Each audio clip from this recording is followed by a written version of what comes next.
En esta ocasión vamos a dar un repaso de todos los temas que se van a evaluar en este segundo examen parcial para poder darles una calificación de todo el trimestre. El primer tema que tenemos son los cambios físicos y químicos. Recuerden que los cambios físicos son aquellos en donde la estructura de la materia no sufre ningún cambio. Por ejemplo, aquí tenemos agua hirviendo, ¿verdad? En estado gaseoso. Si disminuimos la temperatura, va a ser agua líquida. Seguimos disminuyendo la temperatura, va a ser agua sólida. En todos los casos, la estructura de la materia es H2O, que es el agua. En cambio, un cambio químico, pues vamos a tener que la estructura de la materia sí se modifica. Aquí tenemos una combustión y aquí tenemos un tornillo oxidado en donde la materia sí sufre cambios. Por ejemplo, aquí tienen ustedes cambios físicos, fusión del hielo, cortar un papel, disolver azúcar en el café, solubilidad, estirar una gomita, romper una piedra, hervir el agua, moldear la plastilina, hinchar un globo. Todos esos son cambios físicos. En cambio, vamos a ver los químicos. Aquí tienes una combustión al encender un cerillo. La fotosíntesis, donde tenemos nosotros que la planta absorbe el CO2 después de una reacción química. Con la presencia del sol y el agua te va a liberar oxígeno. La respiración, que es algo contrario, hay un cambio químico. Ya habíamos dicho que encender un cerillo, cocer un huevo y bueno, pues un barandal que se oxida. Entonces aquí tenemos oxidación. Que estos son los cambios físicos y químicos, entonces muy claro. En el físico no se modifica la estructura interna de la materia, en el químico sí se modifica la estructura interna de la materia. El siguiente tema son los estados de la materia. Como dijimos, cuando vemos el comportamiento de las moléculas en el estado sólido, líquido y gas, es fácil determinar sus características. En el caso del sólido, por el hecho de que las moléculas están muy juntas, hay mucha fuerza de cohesión entre ellas, bueno, pues va a tener una forma definida, las moléculas no se desplazan. En cambio, el líquido, como hay un poco de desplazamiento porque los espacios son más grandes, pues vamos a tener que va a ocupar o va a tener una forma según el recipiente que lo contenga. En el gas, por el movimiento tan desordenado, tan caótico, no va a tener una forma, así que será indefinida. El volumen, pues no se va a modificar en el sólido, es definido. En el líquido no se modifica el volumen, pero en el gas, por los espacios tan grandes que tenemos, puede llegar el momento en que yo puedo comprimirlo y disminuir el volumen que ocupen estas moléculas. Así que el volumen va a ser variable. ¿Qué pasa con las fuerzas de cohesión-repulsión? Pues en el sólido tenemos mayor fuerza de cohesión, es decir, de atracción, de tal manera que las moléculas quedan muy juntas. Aquí en el líquido vamos a tener un equilibrio entre fuerzas de cohesión y de repulsión que permite que haya espacios grandes, pero no una separación como la que hay en el gas, donde tenemos espacios intermoleculares extraordinariamente grandes. Bueno, y aquí pues vamos a tener mayor repulsión. El tipo de movimiento, aquí solamente puede haber movimiento vibratorio, como ustedes lo están viendo. Aquí tenemos movimiento de rotación y movimiento de traslación. Y aquí pues tenemos un movimiento desordenado, se le llama caótico. ¿Podemos comprimir un sólido? No, es incompresible. Un líquido, poco compresible por los espacios que tiene, pero un gas fácilmente compresible por los espacios tan grandes. ¿Se pueden difundir las moléculas de un sólido? No. Las de un líquido Pues sí, siempre y cuando ese líquido se derrame, es decir, que tenga, vaya, espacio para que las moléculas puedan desplazarse. Y en el caso de un gas, bueno, pues fácilmente va a ser difundible siempre y cuando no se encuentre en un depósito cerrado. Y estas son las características de los estados de la materia. Quedamos que el cuarto estado de la materia, bueno, no se estudia como estos. El cuarto estado de la materia es un estado iónico, en donde los átomos liberan electrones y quedan cargados positiva o negativamente y van a estar en un movimiento constante. Y un ejemplo de esto es lo que tenemos, por ejemplo, en el Sol, en las estrellas. Y el quinto estado de la materia quedamos que es un estado experimental de Bose-Einstein, que se logra cuando se lleva el material a 0 grados al 0 grado absoluto de temperatura y a una ultracentrifugación. El siguiente tema, perdón, vamos a ver las propiedades de la materia. Las propiedades de la materia se clasifican de muchas formas. Pueden ser generales, que son las que contiene toda la materia. Pueden ser particulares, que solamente las tiene un tipo de materia. Y por esa razón nos permite diferenciar una materia de otra. Pero también esas particulares pueden ser físicas o químicas.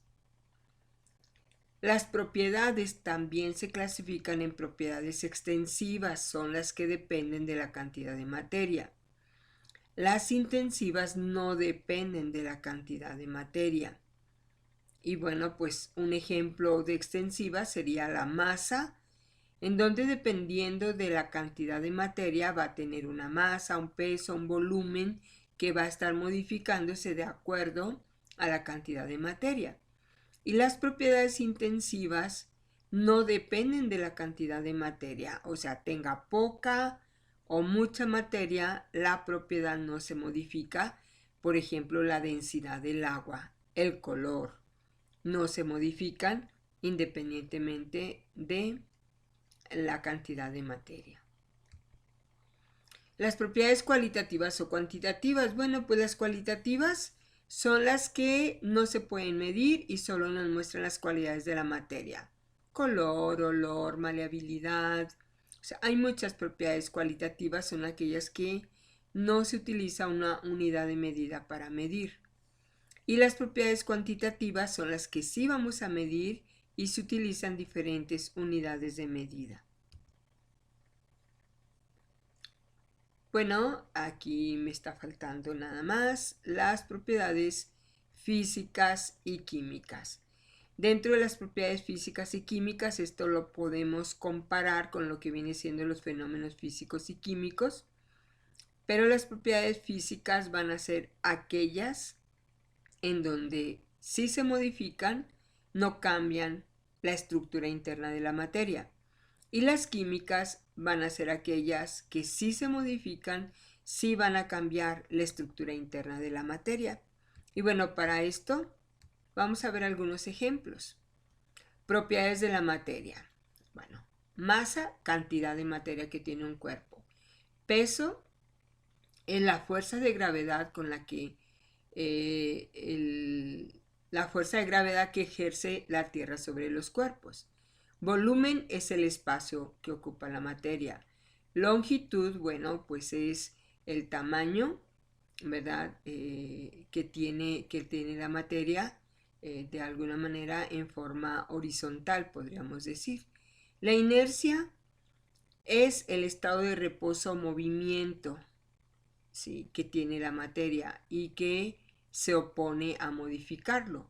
Impenetrabilidad es cuando un cuerpo no puede ocupar el mismo espacio que otro cuerpo. Divisibilidad, bueno, es cuando nosotros empezamos a dividir a cierta materia hasta el límite físico. Elasticidad es cuando la materia puede ser deformada por una fuerza de torsión, por una fuerza de tensión o por una fuerza de presión, pero al quitar esa fuerza recupera su forma original. Porosidad son los espacios que tiene la materia y dilatabilidad es cuando la materia aumenta su volumen pero sin incrementar su masa. Estas propiedades que tenemos aquí en este color son propiedades generales y podríamos decir que a la vez son propiedades extensivas. ¿Okay? Algunas de ellas serían cuantitativas, masa, peso, volumen, longitud, serían cuantitativas. Las demás, pues realmente no tienen una unidad de medida, por lo tanto, tanto la inercia, la impenetrabilidad, divisibilidad, elasticidad, porosidad y dilatabilidad las consideraríamos cualitativas, pero todas son generales y son extensivas. Vamos a ver estas propiedades. Todas estas propiedades más estas son particulares. ¿Qué significa? Que estas propiedades solo las tiene algún tipo de materia. Y estas propiedades se clasifican en físicas y en químicas. Todas las que tenemos en este cuadro grande son físicas y estas son químicas. ¿Ok? ¿Cuáles son las químicas? Bueno, pues ya dijimos que cuando se modifican van a alterar la estructura interna de la materia, la combustión, que viene siendo cuando esto reacciona con el oxígeno a través de una chispa y pues nos va a producir CO2 y agua. La comburencia viene siendo una sustancia que ayuda a que se lleve a cabo la combustión. Entonces tenemos combustibles y tenemos comburentes. La oxidación es la pérdida de electrones, la reducción es la ganancia de electrones por los átomos. La acidez representa el pH que va de 1 a antes del 7. La alcalinidad representa lo que viene siendo cuando el pH va después del 7 hasta el 14. Y bueno, el 7 es neutro. Entonces la acidez y la alcalinidad son las medidas del pH de una sustancia. La reactividad, bueno, pues habla de la facilidad con la que una sustancia puede reaccionar químicamente. Y entonces estas propiedades son químicas. Vamos a ver las propiedades físicas. Vamos a tener propiedades organolépticas. ¿Cuáles son? Las que utilizan los órganos de los sentidos para poder ver el color, percibir el olor, el sabor, el sonido y bueno, ver la forma incluyendo hasta la textura. Los estados de agregación de la materia también son propiedades físicas particulares y ya vimos, ¿verdad?, las características de sólido, líquido, gas y el plasma.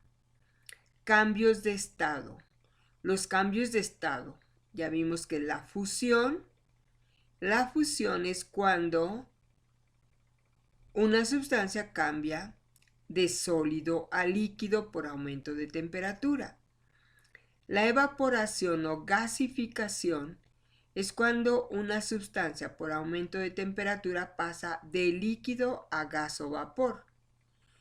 Condensación es cuando una sustancia por disminución de la temperatura va a pasar de vapor a líquido. Solidificación es cuando una sustancia, porque bajamos la temperatura, pasa de líquido a sólido. Licuefacción es cuando nosotros disminuimos la temperatura, aumentamos la presión y entonces un gas va a pasar a líquido. Y el otro es la sublimación, que es cuando un sólido pasa a gas o de gas pasa a sólido sin pasar por líquido. Otras propiedades físicas son el punto de fusión, que es el punto o la temperatura a la cual un sólido pasa a líquido. Punto de ebullición es la temperatura a la cual un líquido se empieza a evaporar. Densidad es cuando tenemos una relación entre la masa y el volumen. ¿Cuántas partículas tengo en un volumen determinado?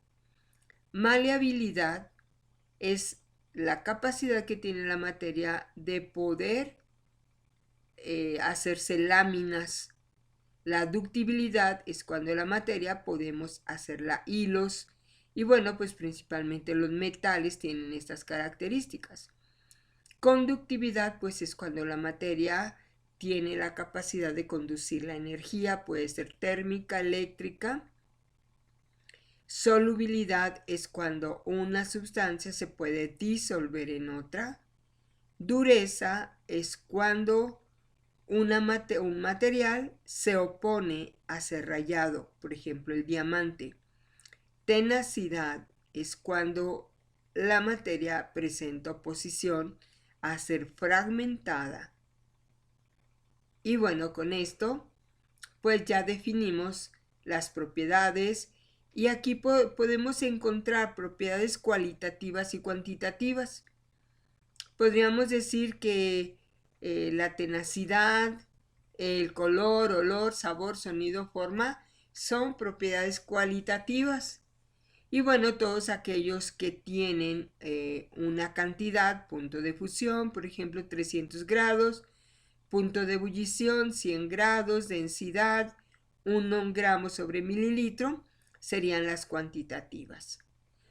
La mayoría de estas propiedades, todas son intensivas, porque no se modifican aunque cambie la cantidad de materia. Las físicas y las químicas son intensivas. Entonces con esto pues ya dimos un repaso de lo que son las propiedades de la materia. Para pasar a lo que son las mezclas. ¿Qué es una mezcla? Es la unión física de dos o más sustancias y están formadas por soluto y solvente. Sus componentes sí se pueden separar por métodos físicos. Estas mezclas se van a clasificar en homogéneas y en heterogéneas. ¿Cuándo son heterogéneas? Bueno, cuando nosotros observamos que las fases que constituyen a la mezcla sí se pueden diferenciar. Aquí tienen ustedes arena y agua, agua y aceite, monedas con el agua y una ensalada de verduras donde identificamos claramente sus partes. Una mezcla homogénea es aquella donde no se distinguen las partes. Así que aquí voy a tener sal en agua, alcohol con la sustancia que le da el olor, solución de agua con azúcar. Aquí tenemos el acero, que es una mezcla de fierro con carbono, agua carbonatada, que es agua con bicarbonato de sodio, o sí, generalmente bicarbonato de sodio. Entonces, tengo mezclas heterogéneas. Estas mezclas heterogéneas pueden ser suspensiones, pueden ser coloides. Aquí tengo una suspensión, sus partículas son muy grandes. Aquí voy a tener una emulsión, la unión de dos sustancias, más bien no es la unión, ¿sí? O aunque así se manejan las mezclas, unión física de dos sustancias inmiscibles que no se mezclan, pero están unidas, ¿ok? Aquí tendríamos pues también lo que podríamos decir una suspensión. Nos faltaría el ejemplo de un coloide donde el soluto está tan finamente dividido que no distinguimos las fases, pero que sigue siendo mezcla heterogénea. Y en las mezclas homogéneas, pues ya vimos que no se distinguen las fases y que tienen un aspecto uniforme. Y bueno, las mezclas se pueden separar por métodos físicos, y aquí tenemos los métodos físicos. La destilación donde se van a separar dos líquidos con diferente punto de ebullición. Por ejemplo, el agua y el alcohol. El alcohol hierve a menos... Perdón. El alcohol hierve a menos temperatura, por lo tanto, si yo cuido la temperatura, el agua no va a hervir porque necesita 100 grados y el alcohol solamente 76, 78 grados para estar en su punto de ebullición. Esta es la destilación. Dos líquidos con diferente punto de ebullición. Luego aquí tenemos una filtración. Vamos a separar un sólido que no se disuelve en el líquido y que a través de un medio filtrante, como es un papel filtro, vamos a separar el líquido y el sólido se va a quedar atrapado en el papel. Aquí tenemos una decantación de dos maneras. Yo puedo separar líquidos de diferente densidad o puedo separar un sólido de un líquido. Aquí hago como el líquido lo separo vaciándolo, pero aquí a través de un embudo de separación. Abrimos la válvula y ahí va a ir cayendo el líquido. La centrifugación es un aparato que utilizamos que tiene un portatubos, las muestras se ponen en los tubos, te va a servir para separar líquidos de diferente densidad o líquidos de sólidos. La tamización nos va a servir para separar sólidos de diferente tamaño y vamos a utilizar un medio que le puedo llamar tamiz para separar lo más pequeño de lo más grande. Imantación es cuando tengo yo dos sólidos y uno de ellos tiene propiedades magnéticas, por lo tanto fácilmente lo separo con un imán. Cromatografía. Aquí tenemos la cromatografía donde podemos separar las partes de una tinta, ¿sí? A través de un medio que por capilaridad va a ir ascendiendo en este papel, que puede ser papel filtro, para que se vea cómo se separan los componentes de una sustancia. Tenemos la cristalización. Aquí vamos a separar un sólido que sí se disuelve en un líquido, al igual que aquí, solo que aquí en esta cristalización vamos a dejar reposar la muestra cuando diluimos, en este caso el sulfato de cobre en agua, y lo vamos a dejar hasta que se evapore completamente líquido y el sólido se va a cristalizar.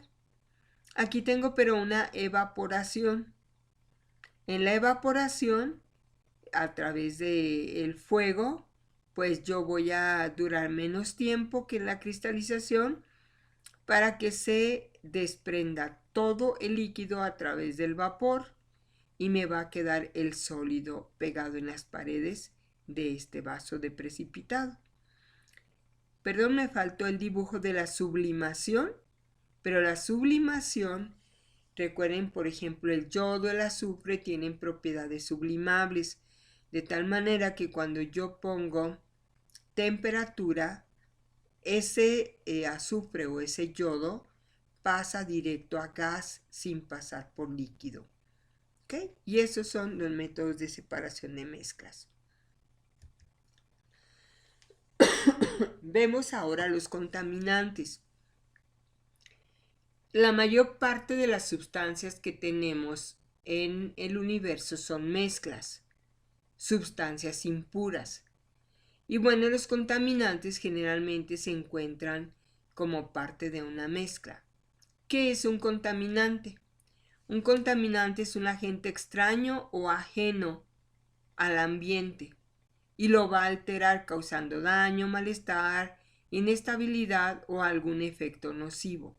O sea, todo lo extraño que llegue a un medio va a ser un contaminante. Y vamos a tener diferentes tipos de contaminación. Aquí tenemos la contaminación biológica, que puede ser por bacterias, por virus, por parásitos, por hongos.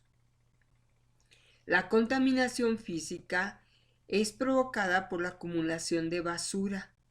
Esta es la contaminación física. Cualquier tipo de basura, ¿verdad?, acumulada puede representar una contaminación física. Una contaminación química. Bueno, vamos a tener desde el humo que despiden algunas fábricas hasta algunas sustancias químicas que puedan ser derramadas en la tierra o en el agua o en el aire. Por ejemplo, los plaguicidas, los fertilizantes. Contaminación nuclear. Bueno, la contaminación nuclear generalmente se da en las plantas nucleoeléctricas, bueno, también algunos hospitales que tienen material radiactivo. Y bueno, pues aquí vemos nosotros que todos estos botes, que por si no sabían, muchos los están enviando al fondo del mar, es donde guardan, ¿verdad?, el material radiactivo como el uranio. Esa es una contaminación nuclear. ¿A qué le llamamos contaminación psicosocial? Bueno, pues a todo aquello que altere el estado de salud mental de un individuo. Y puede iniciar desde una fatiga mental, el estrés, que no haya motivación, la monotonía, y bueno, pues esto lo lleva a tener diferentes reacciones. Pero cuando ya tenemos un grupo de personas, vamos a hablar de contaminación sociocultural. Y aquí les puse solamente un ejemplo, ¿verdad? Todo el impacto negativo, ¿sí?, del turismo. ¿Qué pasa? Este barco llega a esta ciudad, se bajan todas las personas que están aquí, y de acuerdo a su comportamiento pueden tener comportamientos que signifiquen una contaminación sociocultural. Y podemos hablar de adicciones, podemos hablar de prostitución, podemos hablar de transmitir ciertas culturas que no se practiquen aquí al lugar donde lleguen. Y bueno, algo muy importante, excepto en psicosocial y sociocultural, la concentración de los contaminantes se va a medir en partes por millón. Muy bien. Siguiente tema. Las soluciones. Las soluciones son mezclas homogéneas de sustancias en iguales o distintos estados de agregación. ¿Por qué? Pues porque pueden ser sólidas, líquidas y gaseosas. Están formadas por un soluto, que en este caso es el azúcar, y por un solvente, que es el agua. La concentración de las soluciones es la relación entre soluto y solvente. Y esa concentración de las soluciones en términos cualitativos puede darme una solución diluida donde tengo muy poco soluto en relación a la cantidad de solvente.